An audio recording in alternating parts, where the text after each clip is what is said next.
All right, Kyle, welcome to the show. I'm delighted to have you here. Excited to be here. It's good stuff. Thank you. It is. It's going to be good stuff. I hope it's going to be good stuff. We're Yeah, all very fingers crossed right now. No, no tell doubt. me. I like to start every episode just by having my guests introduce themselves, tell the audience who you are, what you do, and how you got to where you are today. I think you have a very particularly fascinating background, so I'm very Yeah. curious to see how you describe yourself. Yeah. Well, I'm Kyle Gordon. I'm the CEO, founder of Dillas Quesadillas. We are I would say we categorize ourselves as QSR Plus. So Ooh, we've got drive-throughs, but it's extremely high quality. We've got 9 locations now, and the I could go back way, way back. I feel like I'm in the movie Goonies right now, where it's like, hey, tell us everything. It's like, all right, day one. Um, but I won't. And I'll start more in college where I had the idea for Dillas, right? Because I yeah, think that that's a good jumping off point for us. But had the idea, I was like, man, QSR at that time, or really fast casual, was just kind of emerging, right? So I was like, ooh, Chipotle. There was one yeah, in Austin, Texas at the time, 2003 or four. And I'm like, okay, something's going on here. And then I went to this Freebirds place, and then I went to this Payway place, and I was like, man, they're doing this wait in line for a brief period of time, but the food quality is really great, yeah. And I was like, you don't have to sit down, you don't have to tip people. There's, limited alcohol and stuff like that. So I was like, this is a real, I can see this going someplace in the restaurant industry. I worked at a pizza place, and I had a little bit of ketchup in my veins. I knew that I could do the hospitality piece. I knew that I Yeah. could do the work. And so when I had the idea for Dilla's at a just quesadilla place, I was like, okay, I really want to do this. I went to the University of Texas in Austin. I'm not a good student. I'm like a 2.5 student. So most of the time I was screwing off, or I was working on Dilla's, because I was just Rainy always, Street Massive. yeah, I'm always thinking about what's next, right? Yeah. In the moment is rarely where I am. I'm usually 6 months, a year, 2 years, 3 years down the road in my head. And so Dilla's was consuming a lot of my time. And so met my wife Maggie. We basically came up with the menu on a road trip to IKEA to go get a set of chairs for my apartment. And we were like, oh, let's do a Philly Dilla. But it we we knew that we wanted to do an American take Yeah. with the quesadilla as the vehicle, because it's such a fantastic platform. Yeah. You know what Yeah. I Yeah. mean? You can do anything in it. It's like, yeah, here you go, jam whatever you want in there, and it's going to taste delicious because you've got the foundation, right? You've got the tortilla and the cheese, and everything else from there is creativity. And so we were like, okay, great. So we had this menu and all this stuff, and this is maybe 2006, and she had an uncle who was in the business, and he was like, hey, it's a great idea. And I'm like, hey, well, give me some money, let's do this Dillas thing. And he was like, well, get a job, right? And I'll go back one step really quick, because the reason we landed on Dillas is because Napoleon Dynamite, the movie, had just come out around that time, and his That's grandma's leaving town. She's kind of this Hoboken, Colorado grandma. And he's like, well, what am I gonna eat? And she's like, well, make yourself a damn quesadilla, Napoleon. So ever since then, me and my friends around, my roommates and everything else, we called quesadillas Dillas exclusively, right? And so Dillas became the name of this quesadilla joint. Um, Anyways, fast forward a little bit. He's like, dude, get a job. You don't know if you can run a restaurant. You don't even know the first thing about restaurants. Get a job at a quick serve, and figure out if you've really got ketchup in your veins. And I'm like, okay, cool, I'll do that. And so he was like, I know a guy in my network. His name is Todd Graves. He's got a small chicken finger operation in Baton Rouge called Raising Cane's. He's got yeah. about Yeah. 40, yeah, he's got about 35 units. And I'm like, I don't know, man. It's chicken fingers, and I don't want to be greasy all day. And he's like, dude, just do it. I think it's a really cool brand. You can learn a Yeah. lot, and then you and I can work on being a business together. And so we move up to Dallas because Cane's was about to open their second restaurant. They've now got 50 here in Yeah. DFW. It's just blown up. It's blown up. So now I think they're close to 700. And so it was I don't know if serendipity may be the word, because I started as a $13 an hour shift manager there, got promoted to GM within 3 months, and then ran a location, became a managing partner, certified training restaurant managing partner, which means that when they moved to Dallas, I got to train like 30 or 40 GMs, but Yeah. really was there like in the meat of their growth. Trained a bunch of VPs from all sorts of different brands. So like I got like plugged into this like supercharged restaurant fast track. And so the opportunity came to move back to Austin with Canes or to open Dillas.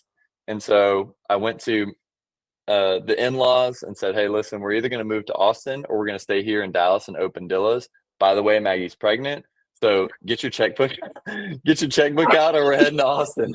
And so they're like, hey, like, what do you need? Like, how do we get this started? And so Maggie and I put in money. They put in some money. We bootstrapped it. And we signed a 3-year sublease at a crappy Jack in the Box in the same parking lot of the Canes that I was working at. Yeah. But it had been shut down for a couple of years. I mean, it was like a haunted house. It was rough, but we turned it around, opened the first Dillas in 2013, been in business for 10 years. And between then and now, we've opened 9 locations. Man, that's an amazing story. And, I love when you use the phrase, you got ketchup in your veins. Like you knew like very quickly that you have it. And I feel like, there's obviously some sort of heuristic for successful people in restaurants, because I feel like, everyone I have on this podcast is like a lifer. And I've heard versions of that phrase, like coursing through my veins, like ketchup, like mustard with some hot dog people. Like I've heard many versions of it. But it's awesome that like, you were able to like know very early on. Like, was it just like, when you said you had that moment, like, I don't sound like, like in Pulp Fiction when he says moment of clarity, when you had that moment of clarity where you were on the drive with your now wife and you were talking about like at Philly Dilla, like for example, like, was it like you were just kind of like having a fun little game in the car, kind of like chatting, and it was like that, just that light bulb was like, you could put a Philly cheesesteak instead of a quesadilla. You know what I mean? A little bit, like I knew there, I'm more observant than that. Right. And so some of the story that I left out is that we went to this place called Matt's El Rancho, and it's extremely famous in Austin. I mean, 30, 45 an hour wait, and it's huge. It's like 8,000 square foot, but you still got to wait that long. Great margaritas, great place to be, great vibe. But me and my parents had been going there for 20 or 30 years, forever. They had a little name, like a plate plaque on one of the tables, because they just constantly have been going there. They're regulars. And so they took us there every week. And I always got quesadillas, right? Like quesadillas was like my chicken fingers or my hamburger growing up, right? And so the guy, his name's Mo, he's a waiter there. He would let me make whatever I wanted to, because he was like my brother. He was like, oh, dude, you want to put, salmon and like our mango pico inside of a quesadilla tonight? Whatever. Like, because we went there so often. And so when I saw Chipotle, I was like, I like what they're doing. It's just, I'm going to run out of like, there's no creativity here. It's just literally onions and green bell peppers. There's no like flavor here, like there's no like flavor explosion. I knew I wanted to bring in more of a fusion to maximize the vehicle of the quesadilla, the platform. And so like, and then once I started thinking about that and thinking about what types of flavors, it came to the forefront of like, okay, there are some foundational things that Americans and like we like hamburgers. So we got one that's called the Gordo, and it's got like ground beef and pico and bacon and French fries in the Dilla, right? And so it's like, okay, boom, we got one done. My favorite quesadilla, the founder, was portobello mushrooms, peppers and onions, and chicken, because that's what I ordered like almost exclusively at El Rancho, right? So there's like all these things that kind of went and I mean, dude, you don't even want to talk about the first year. I mean, like we did stupid stuff. Like we had a chicken salad quesadilla that was a total disaster. Like we Resonated with the people. Oh my God. Only if you're over 75 would you eat this quesadilla. But we had a loyal group of like these ladies who'd like roll up in there and be like, where's the chicken salad quesadilla? And we're like, hey, y'all were the only 4 who were ordering it. So like we had to 86 it, and we don't have that anymore. And like we lost them as customers, sadly. But anyways, and so there's so many different things that we Yeah. went through to be able to refine it, even to where it is now. And we still have work to do, you know, like 10 years in a restaurant company is, I would consider like getting to plateau one, really. Yeah. You know Yeah. what I mean? It's not like, oh, wow, 10 years, they've got it really figured out. Like, no, 10 years is like you've made it to the marathon's starting line, right? Yeah. It's like the Boston Marathon. It takes 30 minutes to get to the starting line. It's kind of like that. You know what I mean? Like, we have so much further to go, so much more refinement in the Totally. process and the product. And so exactly on that, I mean, like when you think now, like say you've done your 10 years and you're at the starting line basically now, Hmm. like what are sort of like the kind of challenges that you see coming ahead of you now over say the next 12, 18 months then?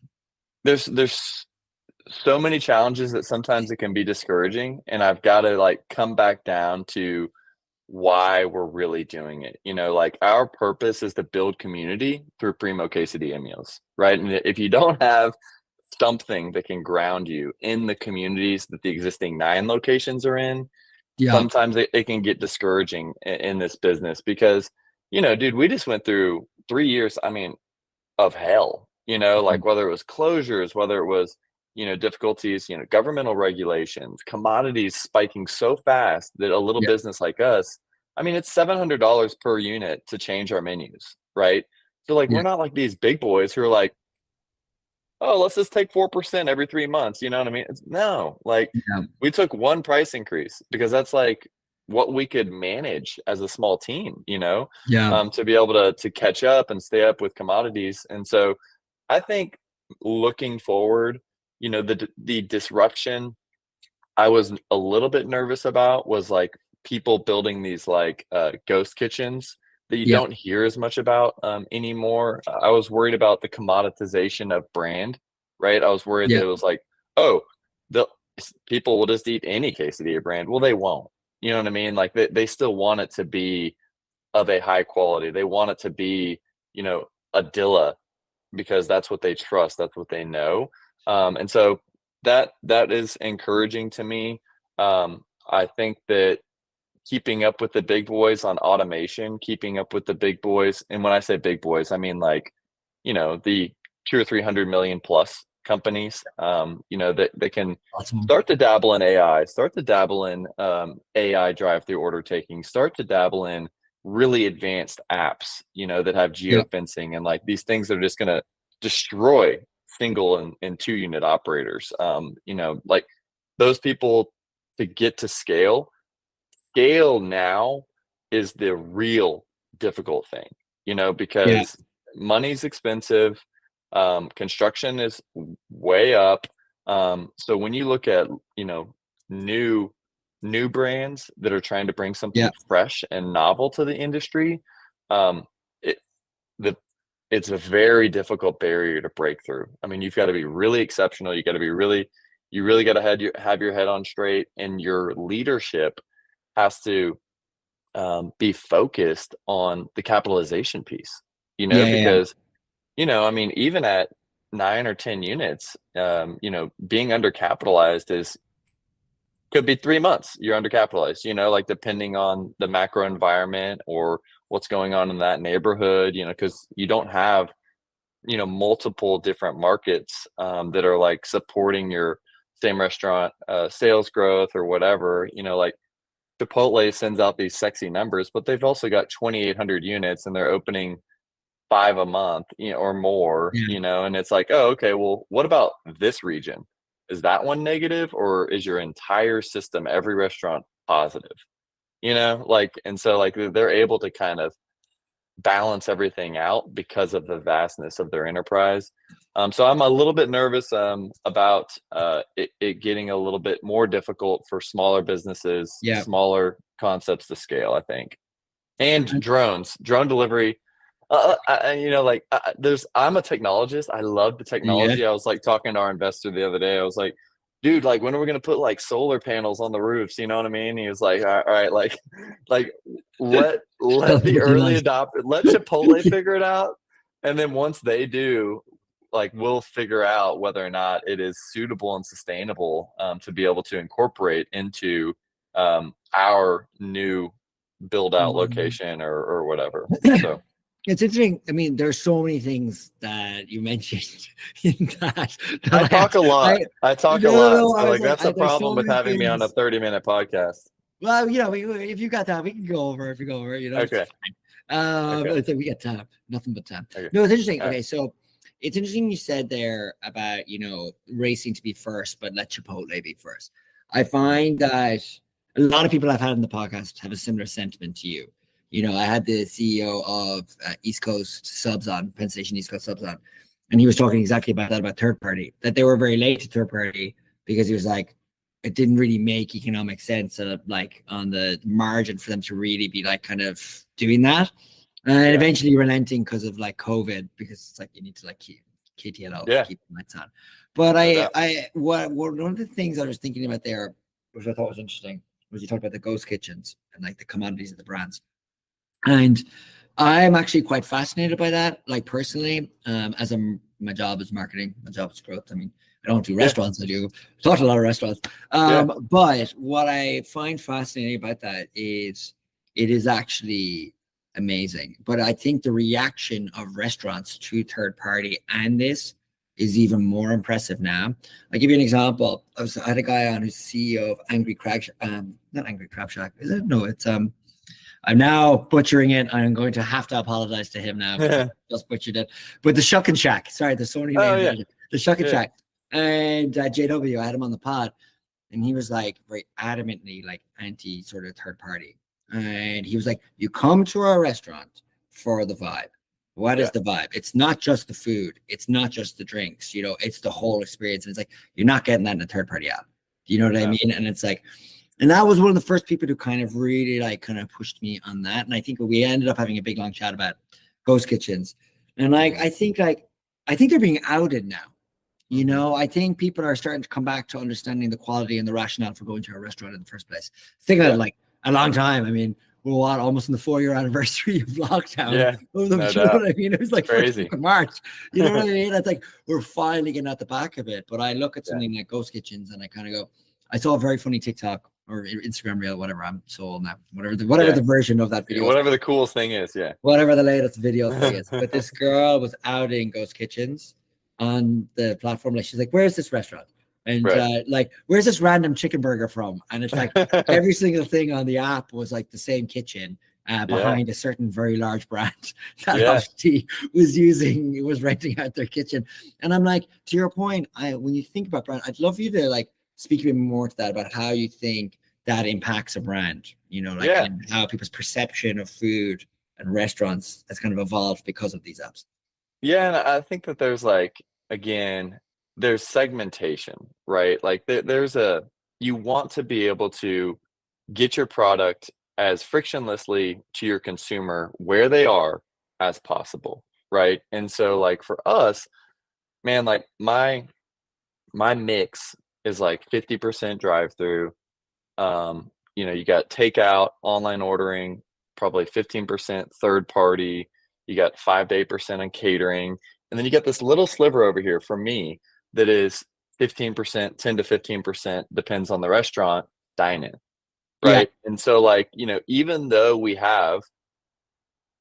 spend between 800 and 900,000 building out these beautiful end caps, right? And they've got wood tables and there's a vibe and Bose speakers. And Yeah. we put a lot of money into making sure that they can come, in a biblical sense, food is about connection, right? It's where you come to meet. It is where you come to make Break eye bread. contact in a world that is avoiding eye contact for some reason. You know what I mean? Yeah. Nobody's talking anymore, and so us as restaurateurs, we have to create these spaces for people to continue to come and feel welcome, right? And to like one of our things is, and our proven process is, we build quesadilla community, right? So when you come to a restaurant, you're already part of a quesadilla community because everybody in there is going to get a quesadilla, right? You've already got a little tribe built in for you there, but it's only one part of what we're doing, and so it's,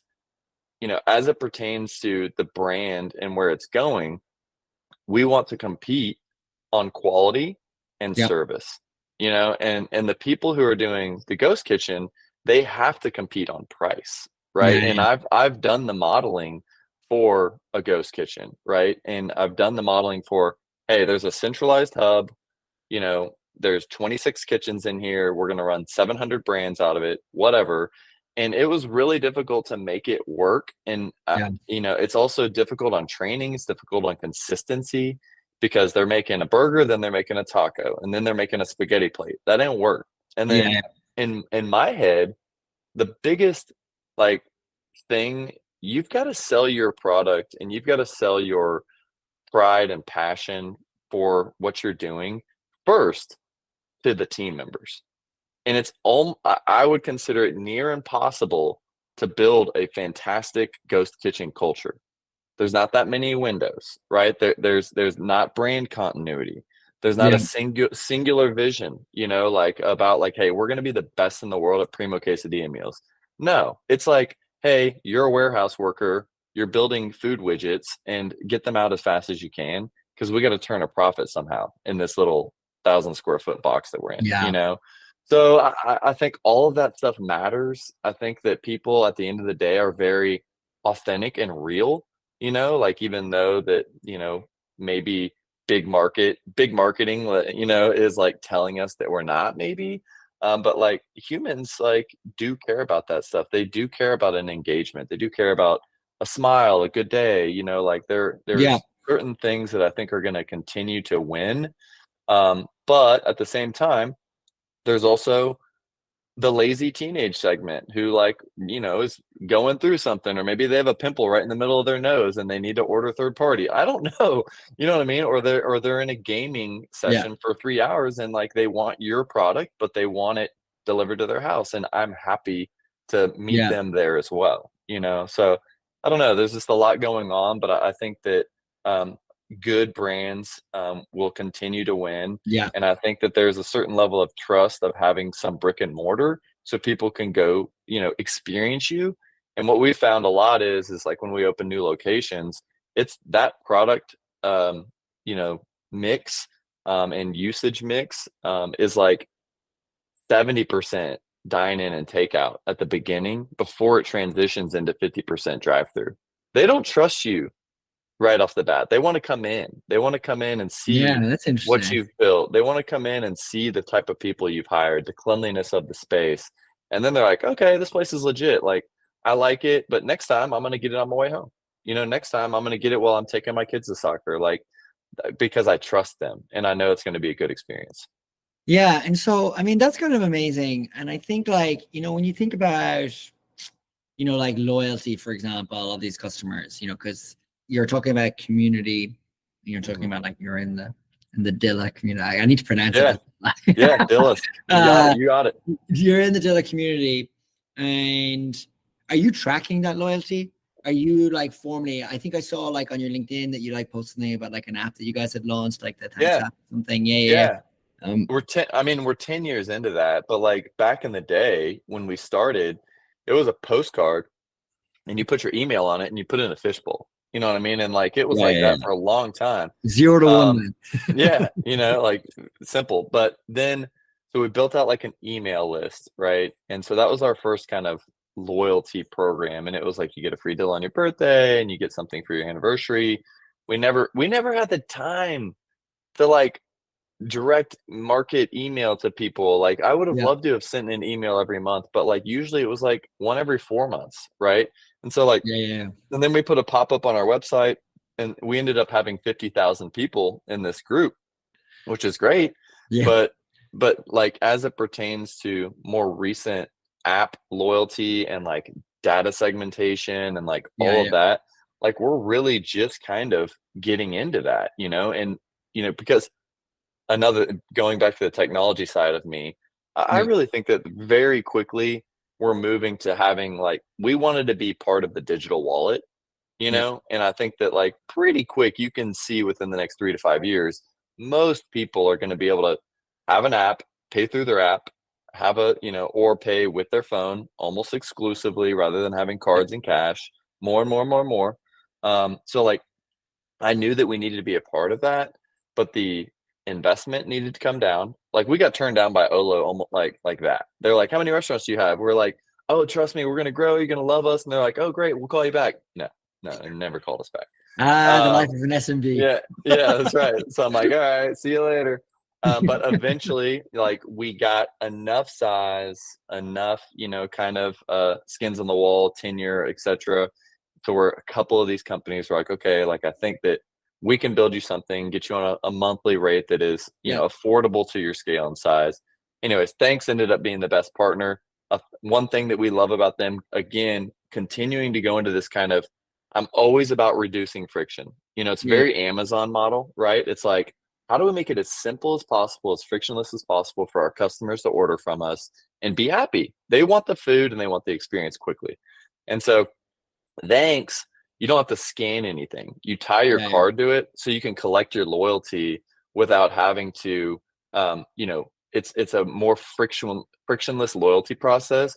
So it's not like a punch card. It's not like scan this and we'll add your points. Like it's much more like seamless. It's just part of your experience. It just happens kind of like when you walk into a room and you turn on the light switch and the lights come on.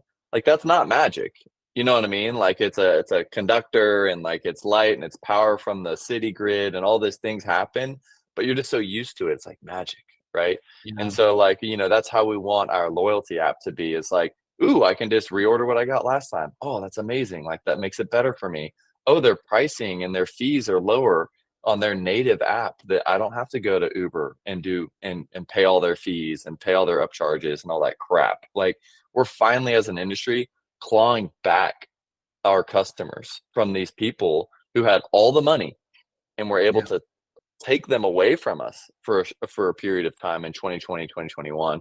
Now we're able to kind of start working them back to, hey, listen, it's better ordering experience. It's we don't have to jack up the prices because Yeah. that's what everybody's doing. Everybody's just adding 20 or 30% on all these third party apps to cover I their don't use fees. I don't use them because of that. It's ridiculous. I mean, Like like I walk and get my stuff. You know what I mean? that's If I want to crazy. get like, Mexican or get like a It's pizza. But it's actually the pickup prices infuriate me the most because mhm. I know why the restaurant's doing it. So I don't blame the restaurant. I blame the apps that like, Yeah, there was a sandwich place next to me in San Francisco for the longest time. And I was yeah. paying like $22 for a sandwich. And you might look at me and say, yeah, don't tell your mom. But it It's a was like a lot. really nice sandwich. But Yeah, like the in-store price was like $18, which is yeah, still incredibly expensive. So don't get me wrong. But like at the yeah. same time, San Francisco. But four But at the bucks. same, but That's that four that's a bucks was just big tacked on percentage. totally. I was like, this is like crazy. I was like, I gotta just like call them. Or I gotta Yeah, walk in. Like I'm back to calling restaurants now.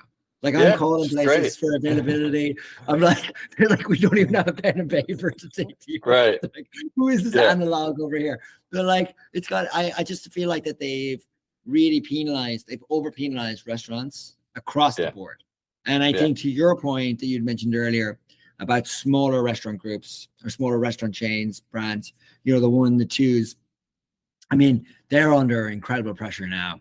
And I think, like if you think about California, where they have the Fast Act there, where they have like minimum wage, like your large multi-unit restaurant groups can absorb that cost, but They like your can't, single but they unit. can't. Yeah. They can't. Like they're just going to be faster to increase the prices, or they're going to Yeah. hide it better, or Yeah. or they, they're not going to absorb anything.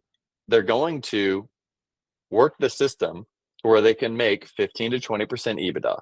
It Yeah. you got to remember that this is a financial, it is a math equation. Businesses Yeah. are. Restaurants are businesses. Yes, of course, like we have the hospitality piece and we've got service and we're making food and we're bringing connection, but at the end of the day, there's dollar inputs, it flows through the P&L, and there's dollar outputs, right? And I don't care who you are, you you're kidding yourself if you think that Chipotle is going to say, you know what, they they did this 25 increase in California. We're going to be okay with 10% EBITDA now. No, no, they're gonna increase the prices. They're gonna Yeah. trim their schedules. They've already worked on robotics to build automatic bowls right under their Chipotle line. Yeah. They're gonna add third party and digital and push that stuff like to reduce the amount of labor that they're gonna need. But like at the end of the day, the consumer will pay. You Yeah. know, like that's it. The businesses themselves are going to work hard to not have margin erosion, right? And so they're going to do what they need to, which is either increase price, gain efficiencies. You know, it doesn't make sense to continue to offer the product at a loss. And Yeah. so you are going to be the one who's paying the extra 25% for the person working there to make an extra 25%. Yeah. Yeah. I'm the mug. I mean, it's not that. I mean, it's that's Yeah. the thing about They're all politicians. math Like problems, you know? they like to throw blankets over problems rather than, you know, putting like tiny little tents over problems, right? Because what's fair in California is absolutely not fair in North Dakota, absolutely Yeah. not fair in Wyoming, absolutely not fair in South Texas. You know what I mean? So it's like everybody, you know, that's, you know, why I'm a little bit more of like, I think that local government is so important, you know, and then that feeds up into state government, you know, like because they really know their people, right? They really know what is going to help their businesses thrive in that area, you know. Yeah. And so like that's why I'm so passionate about, you know, like Community. I want just as much as anybody for my team members, my managers to be thriving. I want Yeah. them to have a car. I want them to have insurance. I want them to be able to afford a house, right? And I'm going to do the absolute best that I can to be able to provide and to make a suitable environment for that.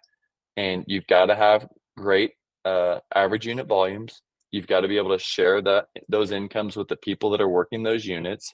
Um, but it's got to be right for the market, you know, because if an apartment down the street from my restaurant costs 1,000 a month in Dallas, but it costs 3,000 a month in San Francisco, you Yeah. know, that person in San Francisco needs to make more money, but the prices are going to be higher and the volumes of that restaurant are going to be higher as well, you know. So I don't know, man, it's a long conversation, but like the, you know, macroeconomics is especially as it pertains to the restaurant industry, is Yeah. impacted by so many other things. You know what I mean? This is a confluence of like all sorts of decisions that have been made around us that we've got to adapt to Yeah. and focus on. Like we focus on what we can control as Yeah. restaurateurs. You know what I mean? Like you know, I would love to say that we've got a fantastic lobby for the restaurant industry, and I think that we do. But like, you know, at the end of the day, things are going to change. We got to adapt to them, and if we're passionate about serving food to the people in our communities, we're going to make it work.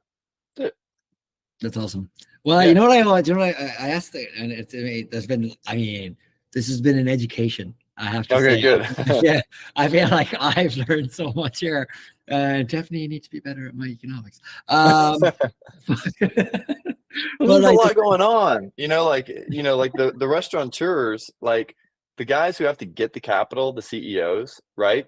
We got to be plugged in not just to the culture of the restaurants, yeah, which is what drives the business, and we've got to be servant leaders and like building those restaurant units, and like they're all decentralized command. So you've got little mini CEOs or COOs in all these units, you know, and you've got to be able to give them the support that they need, right? But then on the other side, they want you to grow the company so they can become an area leader, so yeah, they can get a job at the home office and get, you know, a 9 to 5 Monday through Friday because they want to get that in the next few years. Maybe they just have a kid, whatever.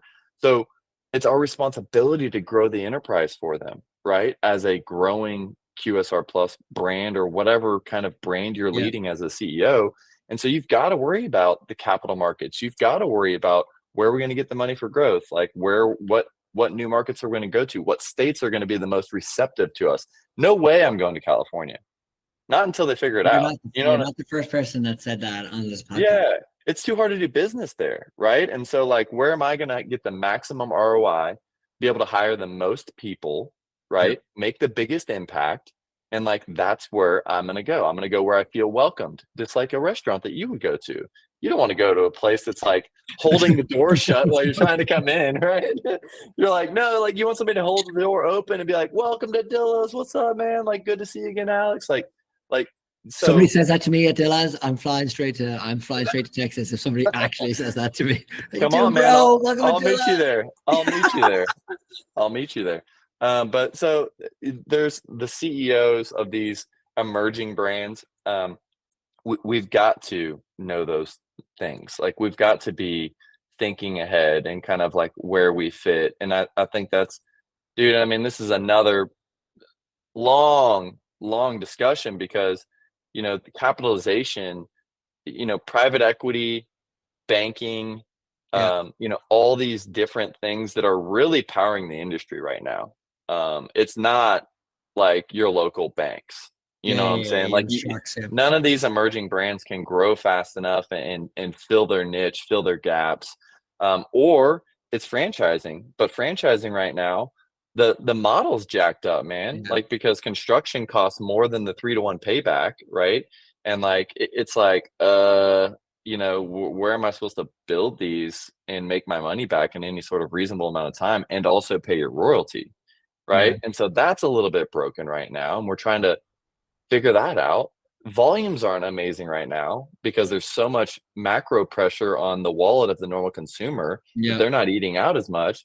So like there's just a lot going on right now. And like that's why I think you see a lot of the brands in 2024 being a little bit like, like even Starbucks reduced their same restaurant sales, goals, like Yeah. taking that down some points because they just don't think that they're going to see the growth that they want to see because of people at home feeling pinched. Period. Well, we want to finish. We want to finish on a better note than that. That whole Let's finish on a Okay, better. Let's so finish on a let's better finish on note than that. Ask me any Give us your question. best advice that you would Best give a advice. peer of yours listening to this podcast right now. Be brilliant at the basics.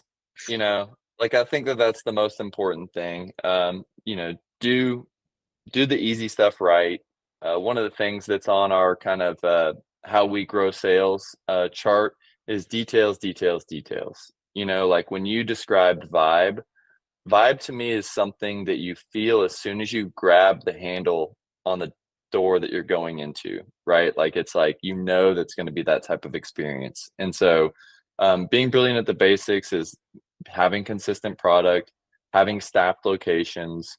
I'm going to give you a formula, and this formula has really driven the success of Dillas Quesadillas. And that formula is, and it always is in this exact order. It's mom, right? Manpower, operations, then marketing, right? And so like whenever we look at a restaurant, maybe it's underperforming, maybe it's doing average, maybe it's doing fantastic, we say, where are we on manpower? How's the culture in that restaurant? Do we have enough leadership? Do we have the right leadership? All those things. And then we say, okay, great, that's on track. Let's move into operations. Are we using the right scoops? Are we smoking the brisket for long enough? Are we, like is everybody doing the things by the book, the Dillas way, operationally to drive that consistency? And then that also leads into financial performance, right? And like the financial performance of the restaurant being able to be a profitable unit to contribute to the bucket for growth. So growth and philanthropy are what restaurateurs like use profits for, right? I mean, like if you're not growing because you have to extract cash from the units to grow. And then last is always marketing. We always market last as long as the formula is on track for manpower, culture, operations, financial performance, then marketing. All right. Well, as the marketer, it's nice to know I'm the tortoise in this race. But no, man, honestly, that's like super helpful, super informative, and like I'm fucking jazzed that I met you. Good. And honestly, it's great. Amazing episode that I'm actually going to be like honestly super pumped to share. So I want to thank you for coming on. I really appreciate it. Yeah, it was great, man. Thanks, Alex. I appreciate you too.